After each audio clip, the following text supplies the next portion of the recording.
Number 5.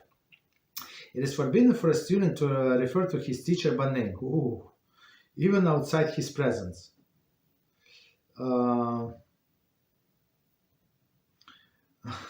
He should not mention his name in his presence, even when referring to others with the same name as his teacher, as he does with the name of his father. We're going to explain. Very interesting.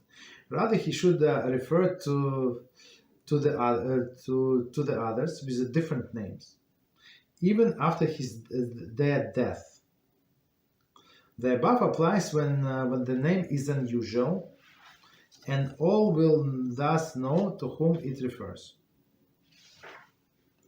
A student should not greet his teacher or respond to the latter's greetings, as is customary when. A student should not greet his teacher or respond to the latter's greetings, as is custom when the two friends exchange greetings. Rather, he should bow before him and say in all the reverence, "Peace upon you, peace be upon you, my master." So it's Shalom Aleichem, Rabbi. That's what it comes. And his teacher, if his teacher greet him, he should respond, "Peace be upon you, my teacher and master." Shalom Aleichem, Rabbi Amori, right? Ve Amori, right? Rabbi Ve Amori, my teacher and my master. Okay, so let's do from the beginning. So from the beginning, it is forbidden for a student to refer to his teacher by name, so first name, of course. Sanhedrin 100a, page 100a, describes such a person as apicorus, non-believer, right, who addresses the teacher by name. Rashi states that he should state a descriptive phrase before mentioning the teacher's name, following the example of Yeshua, right, and Numbers 11:28, who said, "Moshe, my master, imprison them." So, okay, so let's try to explain. There is no last name in Judaism. There is no last name, right? So he would call Moshe. He said, "Moshe, my master, right, my teacher, right? Imprison them." Not just Moshe, but Moshe, my master. Comparing Hilchot Mamrim 6:3, which describes the reverence due to the father, he should not call him by name, neither in his lifetime nor after his death. So it's very disrespectful. I know some young generations actually does it, so they call their parents by the first name, which is a big disgrace. Rather, he should say, "My father, my teacher." Okay, Avi Marie. Okay.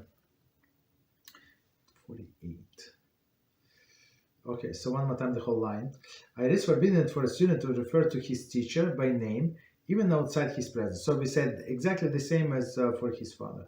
Even outside his presence, 49, commentary. Even if he's in a different country entirely.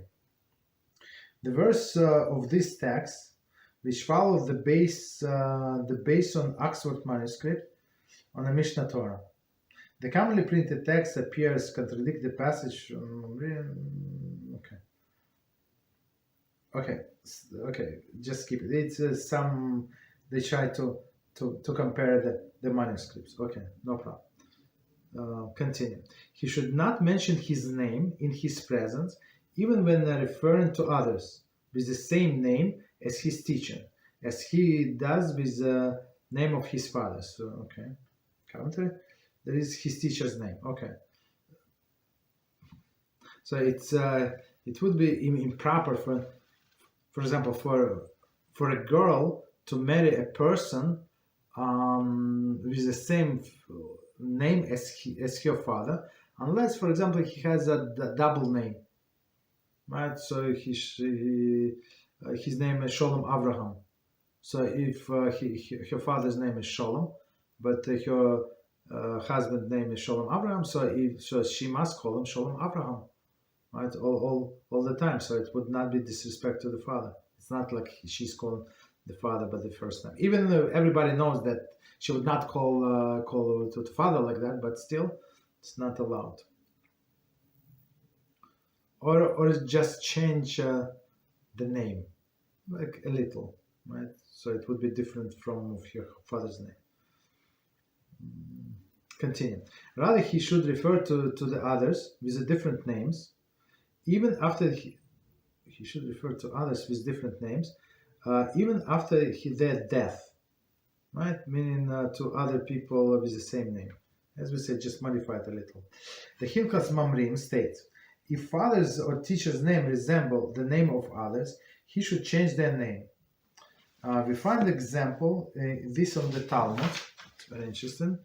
Aba's name was actually Nachmani. Very interesting. However, since his teacher, Rabba's father, had this name, he coined the new name for his disciple, Ha'aruch.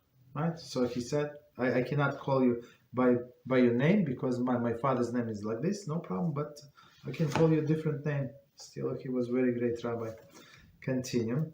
The above applies when the name is unusual, and all will thus know to whom it refers.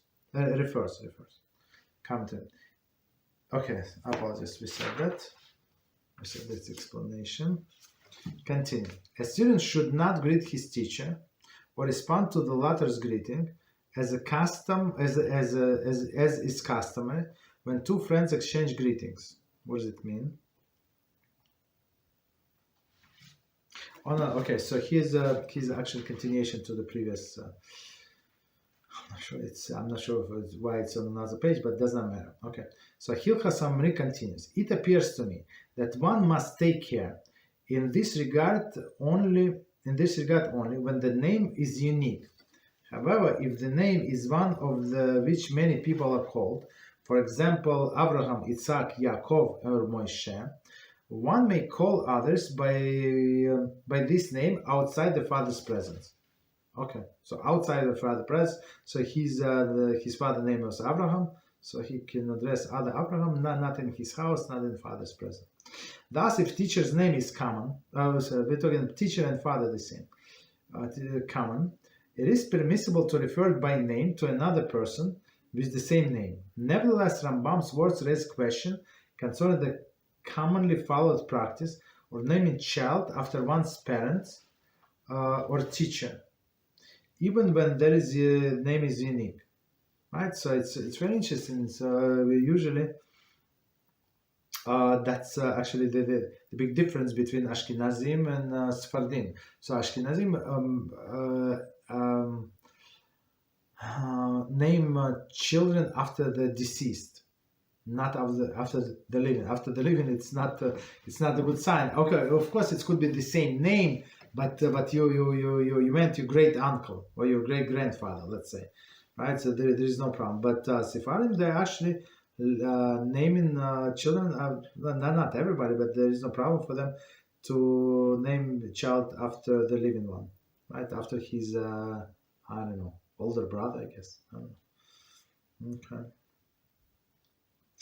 So 53. Okay, continue.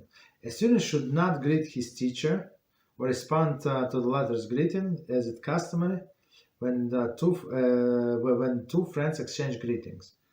Commentary in Brachas 27b states, a person who greets his teacher causes divine presence to depart from Israel. That's crazy. Rashi explained that this refers to the greeting him casually without show the reverence. So bow a little. There is no problem to bowing, right? Show him some reverence, right? Some extra respect. Rather, he should bow before him, right? And say with awe and reverence, Shalom Aleichem Rabbi, peace be upon you, my master. Commentary. Not Sofrim 18.5, which mentioned this practice. Baba Kama 17.3b said that it is improper for a student to greet his teacher at all, as implied in Yov 29.8. The lads saw me and hid, right? So they saw him and just hid. Very interesting. But I mean, we don't follow that. Okay, just so you know. So we do greet the rabbis. 55. His teacher, if his teacher greeted him, he should respond, "Peace be upon you, my teacher and my master." 56. So it says not the interchange between Rabbi Yossi and Eliyahu Hanovi, the prophet. Quote in Brachas 3a. It must be noted that the phrase Shalom Aleichem Rabbi, peace be upon you, my master, has been given halachic significance in totally different context. For example, a person who takes an oath is allowed to retract his statement if he changes his mind in the midst of the speaking.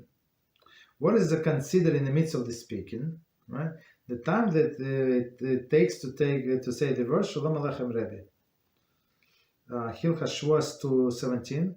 Similar laws apply with regard to the witnesses who want to retract the testimony made by the court. So we actually learned this in Hilchos, in Halachos of Brachas, but I'm going to remind you. So there is, if somebody made mistakes, even the Kitzur Shulchan Aruch will learn.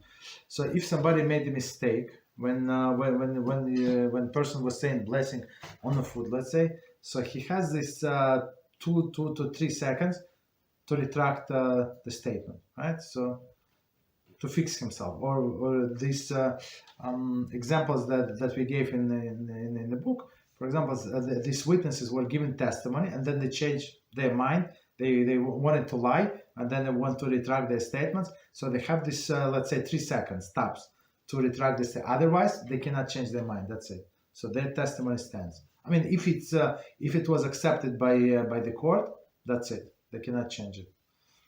Okay.